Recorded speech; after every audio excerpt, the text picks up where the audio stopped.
Hello everyone, this is CJNovo992 and today we're back for another brand new video, and finally, ladies and gentlemen, I sit in front of you, still pretty sore for the other day, mentally drained after what I just watched, but almost relieved in a way, people, the fact that we get to take what has been a disappointing, frustrating irritation of a season, we get to take it, wrap it in a big black bag that's slightly busted and's got a couple rips all over the place, but we're just can't be bothered replacing the actual bag. So what we'll do is we'll tie it. We'll tie it again. We'll hear more rips, but we'll pretend we won't. We'll chuck it right up into the attic and we'll pretend that it doesn't exist until the season is upon us again. I don't know what just happened, people. I don't have a clue. Somehow I've took what was supposed to be a small intro into the disappointment of the season, wrapped it in a plastic bag and spoke about how we treat Christmas trees for the majority of the year. Didn't see that coming, but what I do see coming, people, is a season overview, if you will, and obviously discussing the actual game itself, in which we won 3-0 in a quite a comfortable, routine, friendly-esque overall performance. That's kind of what it felt like as we just sort of breezed to the win, if you actually will. But aye, let's talk about the season, let's talk about the thing, because the only thing we've got to celebrate this season, ladies and gentlemen, is the fact that we, the Rangers, have went through the entire season unbeaten on penalties conceded in the league. Go ahead, give yourselves a round of applause, ladies and gentlemen. We are number one in the top 10 leagues, baby. Nobody can take that away from us, and people might say it's an irrelevance or it's not an important stat. Well, look around, ladies and gentlemen. Opened up the ear lobes. That's all anyone's talking about. So aye, it must be really, really important. But me figuratively holding up a mirror so people can look at themselves and see just how ridiculous this witch hunt is actually being to one side, because there's been other teams today and no one uttered an actual word. Let's talk about the real stuff that does matter, ladies and gentlemen, because after that 3-0 win today away to St Mirren, that moves us up to 92 points. That's where we finished this season off. And before we actually break down the win and discuss the game itself, can we talk about that? Because remember, a couple months ago I sat here in front of you guys and I took a bit of a pounding, if I'm honest with you, for sitting here saying the Scottish game is absolutely on its knees and the quality's never been worse. Well, we've sacked a manager this season, right? We've been horrific this season. We played the majority of the season without a striker, and the one who was playing up top couldn't hit a band or with a shotgun, people. Yet still, we found ourselves, despite all the madness and how poor we've been and how slack and how unfit and the 175 injuries we've had, 176 injuries, someone just got injured right now, that we've actually had in the season, we finished with 92 points, people. And I know a lot of people trying to find some happiness in that, say, aye, well, we got 92 points that to win the league this year. No, for me, people. It's more of an indictment on how terrible this league's actually been. But I feel like we're in a very good place. I feel like we've got the right man in charge. Yes, he's failed in a couple of games, but let's give him an opportunity to build more of his team. Get players that he can trust. Get players who's invested in this football club. Because I look at what he has brought in so far, both Cantwell and Raskin, who we've seen play on the park. I know we've signed Dowell. We've not seen him play yet, but Raskin and Cantwell, what they've added to the team is something you can look at and say, right, I see it, but also so's the decisions he's made to getting rid of some of the fan favourites and everything like that, if you will. The Moreloses needed to go, the Kents needed to go, Scotty needed to go, if you will. The McGregors, that was all big decisions that had to be made, and he's made them to move those players out the road, ladies and gentlemen. So I do feel in a much more comfortable and happy position going into the summer, especially everything I'm hearing from James Bisgrove, who just seems to be saying everything I've wanted to hear for years, by the way, and fingers crossed he stays true to his word. But he's certainly made a very good start in my personal opinion. But everything I'm hearing and everything I'm looking at, I feel comfortable and content that yes, this season has been a complete failure. Yes, this season has been devastating on the ticker, ladies and gentlemen, but I feel like we've got enough people in the right positions to move and get to where we want to be, and that's what I'm going to take over the next couple of weeks. I'm very excited to see the signings that Michael Beale bring in, and if they have a similar impact, the same as Raskin and Cantwell, his only two signings we've seen come on to the actual park, if they even have half as good of an impact as they've had, I'll be absolutely delighted in that fact. So that's my overall thoughts on the season. Failure, disappointment. I'm not getting lost in 92 points. I'm not wanting to sing and dance about anything nonsense. It's been a terrible season, but I feel like we've got the right guy in charge. get a pre-season, an actual pre-season with fitness work, so everyone's not breaking down every 3 seconds and everything like that, and see where we go from there. And regarding a couple of players that was maybe on the outside in over the last 5 or 6 games playing post-split, I wanted to see the likes of Ridvan, I wanted to see the likes of Rabi, and I don't know about you people, but what I've seen for Rabi, but especially Ridvan, I can look at him now and say, aye, and I'd genuinely be very confident in him being the starting left back going in to next season. What about you? I've seen enough for Rabi Matondo to suggest he could be a player for us. Again, he's still very young. I think it'll take a bit of time. I'd love to see one with a pre-season under Michael Beale. We know the difference and how important a pre-season is. Look what Gio's lack of fitness working that done and gutted the squad and put us into that position. Would love to see just with that and maybe more confidence and better players in and around him, he could potentially become the guy. But in terms of nailed on starters for the guys like Ridvan, I'm very confident in seeing him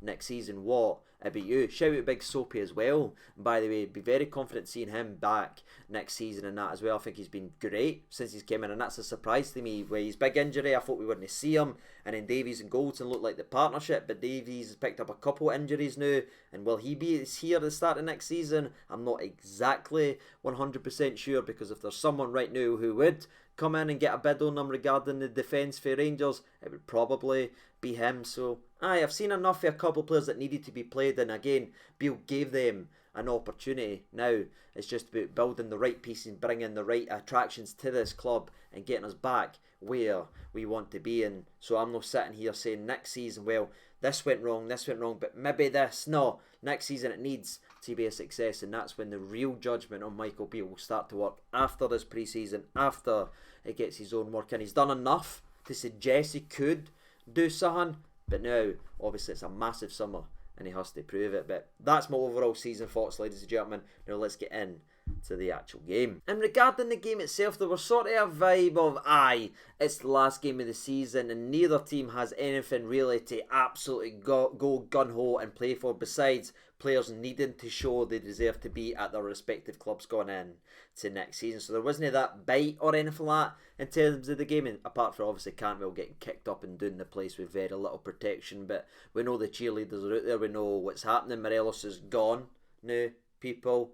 The next guy is in line, and it looks like Cantwell's going to be the one that gets all the negative press and gets all the nonsense put on him. But I thought he handled it really well. And what I'll say about Cantwell is I don't think it was his maybe best overall game, and I want to actually genuinely watch it. It felt like he just strolled through that game at a level pretty much higher than everybody else without getting out of second gear. Do you know what I mean? He was dropping nutmegs on people, he was skidding past people, he was back heeling through balls to Rabi Matondo, he's creating way outside his fit. It just seemed like he never had to go up a gear at all, yet he was still shining. So that's a terrific bit of business, and I just sat there and watched a couple of things he was doing, and I was like, I can't believe this guy's actually here. And is he responsible for 90% of my excitement going into next season? Yeah, ladies and gentlemen, so no pressure on the headbanding wonder. But regarding the start of the game, it was good to see us starting positively at least and putting a bit more foot down rather than what we've done in the testimonial match where we broke back the likes of the Moreloses, the Camaras and McGregors and everything like that. We just went through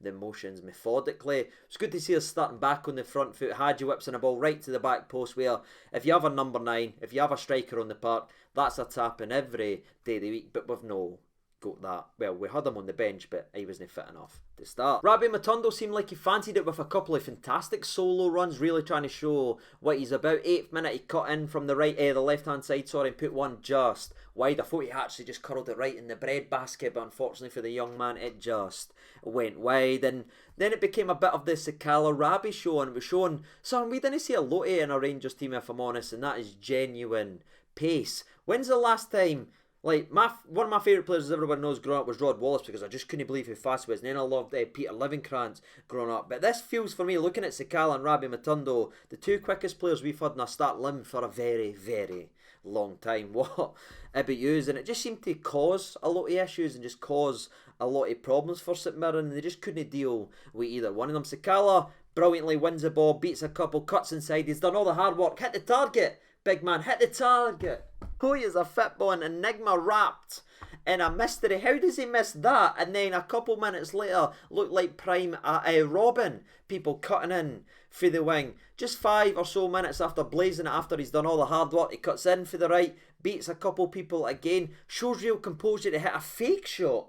Composure. Sakala. It doesn't go right, people, but it does, and then he hits it in a typical Sakala fashion. It doesn't just hit the back of it, because why would it? It's got to skid underneath the St Mirren player and slowly go over the line, exact same as his Hearts goal. Like, I don't know about you guys, but for me, Sakala either rips the net with a goal he's got absolute zero right for scoring, or it's trickling over the line with a deflection or skimming the post. There's nothing. There's no oh, what a composed slap away, put away there. What a finish that was. Crisp, lovely, so easy. And it's never that. It's either scream dream, Dundee United volley, how did he pull that, you know, or I could pick up a battery with the arse cheeks because I thought that was gone wide. I genuinely can't explain the laddie, but what I can explain, people, is he is a difference maker, and his stats are a joke.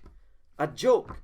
People, do you know since Michael Beale's took over, no one has impacted in terms of scoring and assisting more goals than fashion Sakala. Remember, everyone was trying to say, but Morelos turned it around when Beale came in and he was back to his best. Sakala's outperformed Alfredo Morelos. Sakala's outperformed everyone. I don't think I've really gave it justice, but the pass originally by Ridvan to slide Sakala down before he cut inside and beat his men out of that was spectacular, which again gives me a belief that he could be number 1 next year for us. There's a guy that's quite similar to Sakala in a lot of ways in terms of his pace and unpredictability in front of goal, and that was of course Rabbi Matondo. As he picks the ball up about 15 yards within his own half, beats 2 people, sprints by an alien, drives inside the box. I'm getting flashbacks saying Malik Tillman versus Motherwell, which should have won goal of the year, by the way, pulling it back though, but unfortunately it was Rabbi Matondo, not Malik Tillman, and the ball went miles out the bar. But it's the flashes with Rabbi. You see it with him. He looks so skillful, but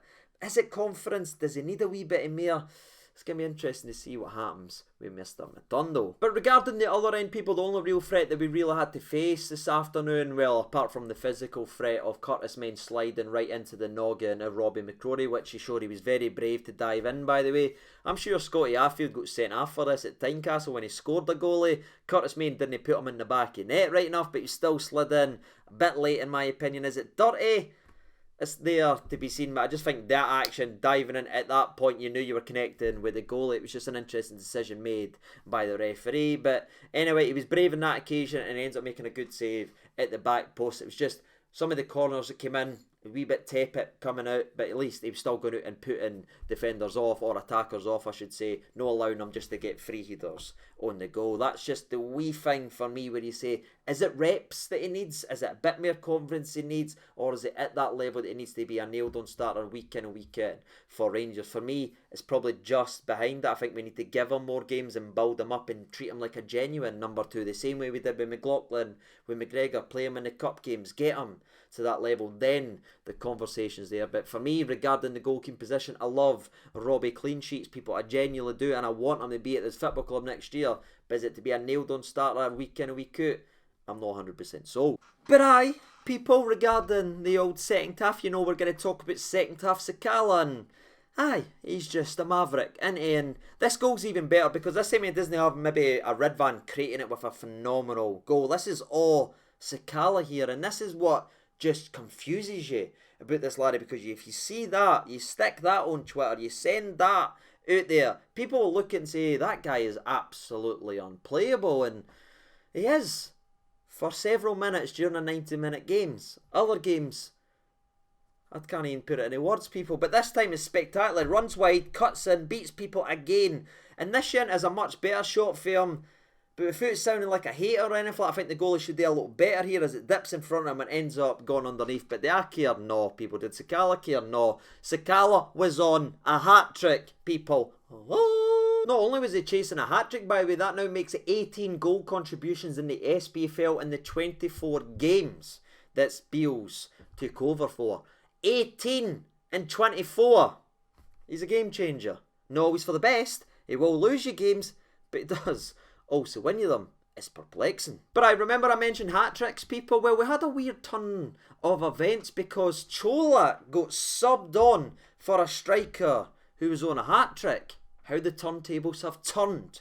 People, you know what I mean? It's normally Colak, 22 goals, getting took off, but this time it was Sakala, and Sakala, that's the first time I've ever seen this lad who no look happy and smiling.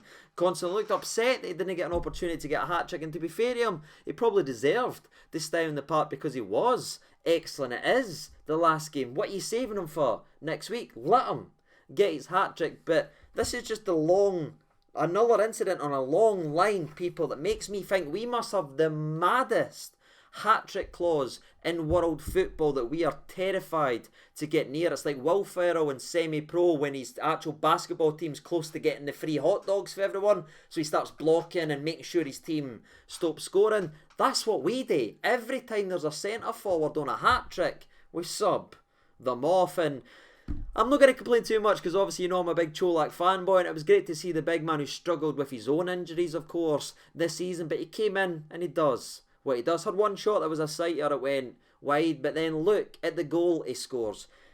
And I just want to say, I know there will be people saying it's a tap in, CJ. It's no, people. He's there.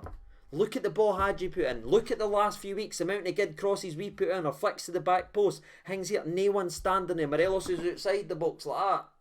Sakala, I don't know where he is. People, Colak reads this and gets to the right place, and that is a true centre forward. That is a number 9, and it was great. Cantwell, can we start maybe giving him corners occasionally, Tav? That would be beautiful. Obviously he's only getting to take it because Tav's now subbed off for young Devine, but it's a divine cross, if you will, by Cantwell, and wee Pitbull Raskin up there diving, header right to the back post, and Colak reads it all the way, slaps it into the back of net, and gets the most number 9 goal you'd have seen in the first day football was invented, and you'll see it to the last day we have on earth. That is a striker's goal. Not only is it a striker's goal, people, it now moves him level with Tavernier in terms of goals scored for this season, but now considering the fact he's played a lot less games than Tavernier, does the award that Tavernier won last week for being the top goal scorer at his football club now go to Tony 2 goals? Or do they share it and Colak gets to see it at the weekend? Someday, let me know, because they're right here in terms of goal scoring for this season. It's been Tav and Colak, and considering it's Colak's first season with all the madness that's been going on, no being first choice. Look, Morelos used to be good, let's force him in. Colak, you're benched. The injuries he's went through, to finish joint top goal scorer at the club has actually been a pretty good season. But aye, that's it, ladies and gentlemen, boys and girls. There's wee ifs and maybes and that towards the end, but there's not too much to actually sink our actual teeth into. We ended up finalising the season without conceding a penalty kick, which has made a lot of moon howlers on Twitter very happy. They had the drafts ready to go. They're like, do you want to come and watch your team win the league? No, I'm watching the Rangers game, pal. I'm making sure they didn't concede a penalty so I can fire this tweet out. That'll show them. I know what I'd be doing, ladies and gentlemen, if I won the league today, and it certainly wouldn't be sitting talking all day on social media about my opposition not conceding a penalty. I'd be enjoying myself. Probably have made a video pretty emotional and then forgot where I was for the next 4 days. But that's the cross we bear right here in the channel. The ups, the downs, the shaking it all about. We'll do it all again next season, and now we shift away from the match reactions, the match previews and the match discussions and get full in summer rebuild mode. And trust me, people, this season is going to be the maddest season you've seen in terms of ins, outs and shaking it's all about. You'll be seeing a lot of this, guys, so hopefully you do enjoy it. But that's it, ladies and gentlemen. I'm going to finish up the video there by saying thank you so much for sticking with me yet another season. I know it didn't end the way we all wanted it to. I would have loved to have sat here and celebrate with you. It's not going to be that day, but thank you to everyone, genuinely. No sarcastic, no wee jokes on it. Thank you so much for spending another year right here with me on the channel. And I can't wait to do it all again with next year. If you have enjoyed the video, please consider hitting that like button. And again, if you didn't mind subscribing, as we are edging ever so closely to 60k, that